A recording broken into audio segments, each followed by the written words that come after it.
Hello everyone, आप लोग कैसे हैं? होप बहुत ही अच्छे होंगे। फ्रेंड्स, आज हम बनाएंगे मूली की रेसिपी और बहुत ही टेस्टी रेसिपी है। मैंने बहुत बारी बनाया है ये रेसिपी और फिर भी घर वालों को उतनी ही बार उतनी ही ज़्यादा अच्छी लगती है और बहुत पसंद आती है। तो मैंने सोचा क्यों ना आपके साथ भी ये शेयर करूं। तो क्या करना है, मैं 2 मूली ले रही हूँ। अगर 5 से 6 लोगों के लिए बनाना है तो आपको 2 मूली लेना है। अगर 2 से 3 लोगों के लिए बना रहे हैं तो एक ही मूली ले लीजिए। तो फिर क्या करना है, मूली लेके हमें उसके पत्ते काट के अलग कर देने हैं और इस तरह से पील कर देना है अच्छी तरह से। उसके अंदर कोई दाग धब्बा या कुछ लगा नहीं होना चाहिए। एक एक करके आप इस तरह से पील कीजिए और मूली जो है एकदम फ्रेश लीजिए। एकदम जब फ्रेश मूली लेंगे एकदम हाथ में पकड़ने में सख्त सख्त लगती है। इसी तरह से दोनों मूली को मैंने पील कर लिया है और जो पत्ते हैं उनको अच्छे से वॉश कर लिया है। जितने भी ग्रीन ग्रीन पत्ते हों और एकदम सॉफ्ट डंडियां हों वो ले लीजिए और फिर उसे इस तरह से आप जितना बारीक काट सकते हैं उसे उतना बारीक काट लीजिए।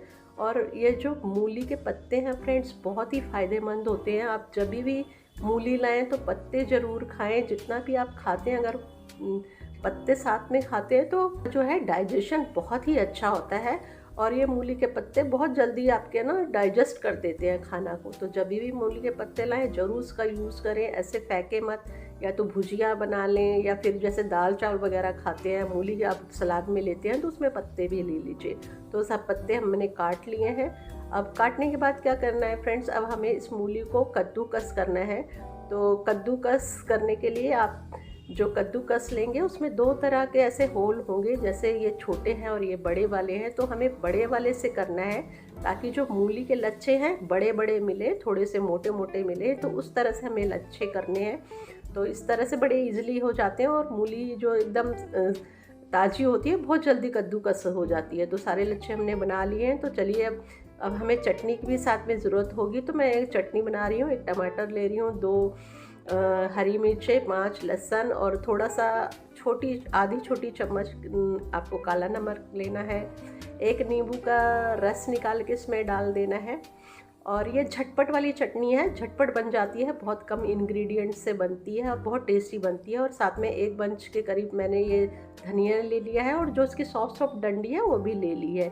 उससे जो सारे विटामिन्स होते हैं धनिया के सी डंडियों में ही होते हैं।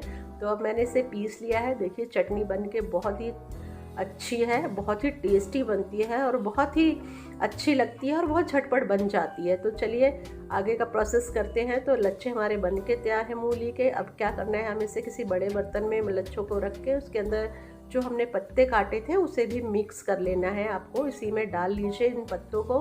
मैंने 2 से 3 हरी मिर्च ली है। अगर आप ज़्यादा हरी मिर्च नहीं लेते हैं तो स्किप कर लीजिए, 1 लीजिए या स्किप भी कर सकते हैं। और ढेर सारा हरा धनिया लिया है। तो हरा धनिया का इसमें टेस्ट बहुत ही अच्छा आता है।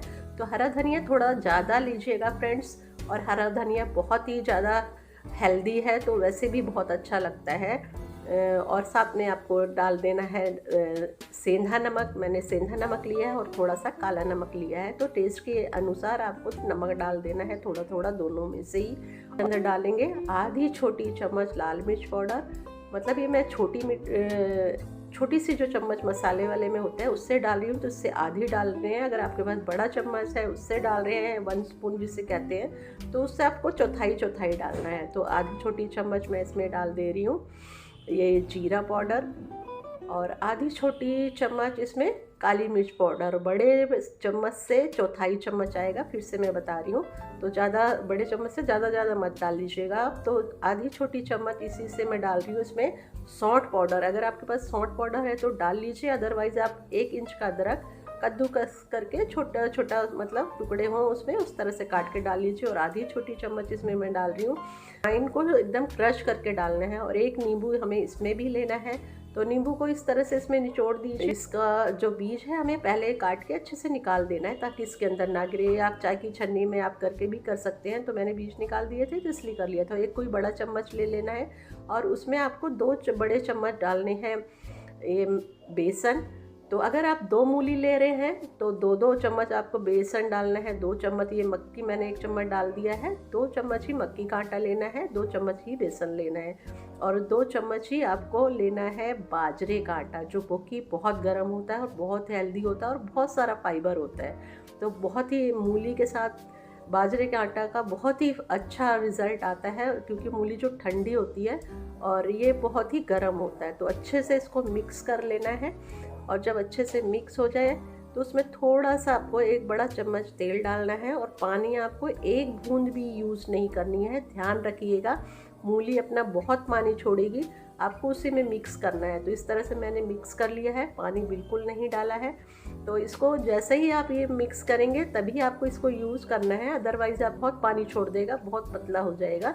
कढ़ाई में तेल डाल के गरम कर लीजिए। फिर क्या करना है, आपको हाथ में थोड़ा सा तेल लगा के थोड़ा सा मिक्सचर ले लीजिए, और इस तरह से छोटा सा आप बना लीजिए, कोई भी शेप बना लीजिए। तो मैंने इस तरह छोटे छोटे कचौड़ी जैसे इसका, और आपको बहुत ज़्यादा मोटे नहीं बनाने हैं, नहीं तो पकेंगे नहीं। और फिर आपको फ्लेम में मीडियम रखना है। इस तरह से मैंने छोटा छोटा बना लिया, और इसको इस तरह से बना के तेल में छोड़ दीजिए। तो इस तरह से एक जैसे मिनट हो जाए तो इसको थोड़ा सा हिला दीजिए। तो हिलाते रहना, जब थोड़ा सा पक जाए एक साइड से तो दोनों साइड को अच्छी तरह से इस तरह से दोनों तरफ से एकदम क्रिस्पी क्रिस्पी, एकदम ब्राउन ब्राउन दिखने लग जाए, एकदम लाल लाल से जैसे दिख रहे हैं इस तरह से हो जाए तो आपको समझ में आ जाएगा बहुत अच्छे से अब ये पक गए हैं। तो देखिए अच्छे से फ्राई हो रहे हैं, और फ्लेम को आपको बहुत तेज हाई पे नहीं रखना, इस बात का ध्यान रखना, मीडियम रखना या थोड़ा सा कम ही रखना। तो अच्छे फ्राई हो चुके हैं, तो चलिए इसे इस तरह निकाल लेते हैं। इस तरह से पील कर देंगे तो जो एक्स्ट्रा ऑयल होगा वो सारा ऑयल निकल जाएगा, और बिल्कुल भी इसमें ऑयल ज़्यादा ऐसे नहीं रहेगा। कितने ज़्यादा क्रिस्पी है मैं दिखाती हूँ, एकदम अच्छे से दोनों तरफ से एकदम ब्राउन पके हैं। और ये देखिए कितने करारी आवाज़ आ रही है, बहुत ही क्रिस्पी है, और खाने में तो है ही बहुत ज़्यादा टेस्टी। तो जिस तरह से इसकी आवाज़ आ रही है उससे पता चल रहा है कितना क्रिस्पी है। तो मैं तोड़ के दिखाती हूँ, देखिए अंदर से कितने अच्छे से पके हैं। तो बहुत आप मोटे नहीं बनाइएगा, ऐसा ना हो कि अंदर से कच्चे रह जाएं। तो जैसे भी बनाएं तो फ्लेम का ध्यान देके जैसे बनाएं ताकि वो पक जाए अच्छे से। अगर थोड़े मोटे भी रखे हैं तो आपको फ्लेम को और कम करना है और देर तक पकाना है।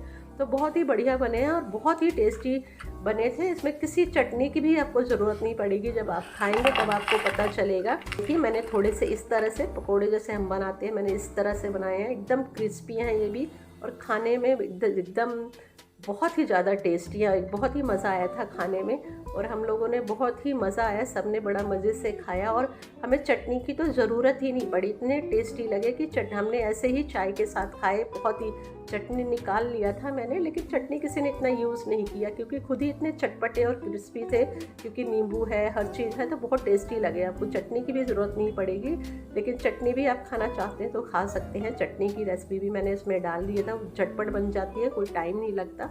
तो फ्रेंड्स, अगर आपको मेरी ये रेसिपी अच्छी लगी तो मेरे वीडियो को लाइक कर दीजिएगा, मेरे चैनल को सब्सक्राइब ज़रूर कर लीजिएगा ताकि आपको नोटिफिकेशन आता रहे, इसी तरह मेरी वीडियो देख सके। तो नेक्स्ट वीडियो में